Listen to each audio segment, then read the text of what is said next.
Welcome sa aming buhay-buhay dito sa Dubai. Ayun na nga mga be, ngayong araw ay pupunta tayo sa isang pangmalakasang kainan na nandito lang malapit sa Clock Tower mga be. At ayan nga ang ating mga kasama. Kompleto ang gang dahil nga today ay day off ni Tita Rio at ni Kuya Bok. Dito nga lang pala yan mga be, malapit sa Clock Tower sa gilid ng Sam's Ukay-Ukay, Abu Hail Road. At ayan na nga mga be, ang ZK Dagupan Grill Cafeteria. Nakita nga lang pala namin ito doon sa isang vlogger mga be. Pagpasok mo nga dito mga be, ay makikita mo namang maayos at malinis ang kanilang lugar. At kami na nga lang ang tao mga be, gawa ng mag-aalas 11 na ata yan ng gabi. Dahil katatapos lang namin mamili ng mga kung ano-ano sa greenhouse. At ayan nga pinagdikit-dikit na ang mga table para magkasya kami. Then si kuya na nag-a-assist sa amin. After noon ay ibinigay na ang menu at nag-check na rin kami kung ano yung mga pwede naming orderin dito sa ZK Dagupan. Ayan, may mga ilang vloggers na rin na pumunta dito mga be para i-review yung kanilang pagkain. At so far pare-pareha sila ng verdict na masarap daw talaga. Tignan nyo naman ang mga person, mga pagod na dahil nga from Business Bay to Greenhouse at to ZK Dagupan mga be. Diba? Pagod ang mga person pero happy lang. Niloko nga namin dyan si Kilay na siya magbabayad ng aming kakainin dahil nga birth month niya. Ayan nga pala ang kanilang menu mga be. I-post nyo na lang para naman makita nyo kung magkano yung price range ng kanilang mga binibenta.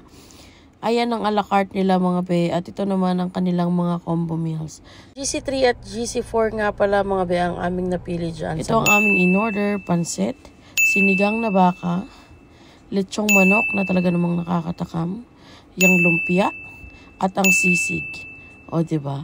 Ang dami naming in-order mga be, pero mamaya magugulat kayo sa bill reveal. At ayun na nga si titang tawan-tawa nga dahil nga hindi sanay magpa-video ang person. At sabi ko nga i-taste test niya. At tinanong ko siya kung masarap ba. At ito nga ang kanyang nasabi mga be. Yummy. Nice. O diba? Papikit pa nga ang person. At ito naman sila Momo at si Jay nag-aantay dyan. Bigyan niya rin pala kami ng bowl ni Kuya para doon sa may sabaw. At ayan na, kainan na. Sabi ko naman kay Momo ay itikman niya naman ang chicken. Lahat kami mga be may participation. At tinanong ko nga siya kung ano ang masasabi niya sa chicken nila pagka subo niya. At ang sabi niya ay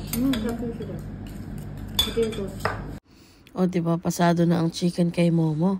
At namang next natin ay si Kuya Bok para tikman ang kanilang sinigang. Ayan, at napatams up pa nga si Kuya dahil nga sakto lang daw ang asim. Tapos ang next naman natin mga be ay ang chicken sisig na si Kelly naman ang tumikim. Ayan nga, sinabi niya rin na masarap mga be.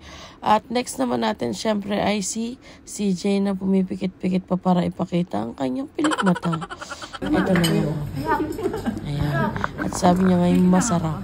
Tapos sabi naman ni Momo, next dyan ay tikman ko daw itong lumpia. Tignan niyo naman, akala ko yung napakasweet. Pagkasubo sa akin, Ayan na nga mga be. At tinikman ko ang kanilang lumpia at solid din talaga mga be. Napakasarap din ng lasa. Pangmalakasan. At syempre mga be, ito na nga papakita ko sa inyo ang ating mga kinain. Ayan ang chicken. At ang nasabi ko nga dyan ay ang sarap kasi nga lasang Pilipinas talaga mga be. Tapos ang juicy ng loob. Tapos yung sisig nila dito mga be, panalo din talaga. Kasi talaga namang kahit walang itlog kompleto ang lasa. Hindi ako kumakain ng sisig na may mayo pero dito napakain ako kasi nga napakasarap. Tapos ayan namang next na kinain natin mga be ay ang sinigang na baka. Talaga namang napakasarap. At ayun na nga, ang mga marites, hindi pa rin tumitigil magkwentuhan at magbulungan.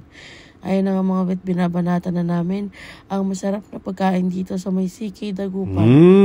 At for sure, babalik pa kami dito mga be. Dahil nga talaga sulit at mura. Talagang pagka gusto mong kumain ng masarap pero affordable, dito ka pumunta dahil nga napakasarap ng kanilang mga food. Ayan, nakita nyo naman mga be, halos maubos na yung nasa table namin. Kahit saglit pa lang kami nakain kasi solid talaga yung pagkain nila dito. Pero ito mga be ay based on our preference. Kasi mamaya sabihin ng iba dyan, puro na lang masarap yung kinakain namin. Kapag hindi masarap mga be ay honest review talaga natin yan na hindi masarap. Pero ito talaga solid talaga ang pagkain nila dito sa CK Dagupan. Ayun na nga si mama, sabi ko nasa bahay ka girl. Ayun na nga, gusto niya nang humiga. Ayun na nga ang bill reveal mga be, o diba? Sa lahat ng kinain namin, naka 128 dirhams lang kami. At take note, 6 na tao pa kami nagsalo-salo mga be. At after nga nun, ayan, nagpaalam na kami kay kuya at nagpasalamat na din sa masarap nila at murang food dito sa CK Dagupan. Pinicturean ko ang mga version, syempre. At after nga nun mga be, naisipan namin na bumili ng ice cream sa malapit na grocery dito sa CK Dagupan. At kinakantsawa namin si Kelly na siya ang manlibre. Ang kaso pag Magnum daw, kanya-kanya na lang kami. Kaya napadpad kami dito mga be at nag-check na kung ano ang pwede naming kainin. At nauwi nga kami sa mga popsicles. Ayan, tingnan nyo naman si Kilay dyan. At ayan na nga, kainan na ang mga person. Si Momo nga yan ang pinili at ako naman yung may cone. Pero syempre, tingnan nyo naman, isang kagat lang, ibibigay na sa akin yan at makikipagpalit na yan. O diba, tingnan nyo naman talaga.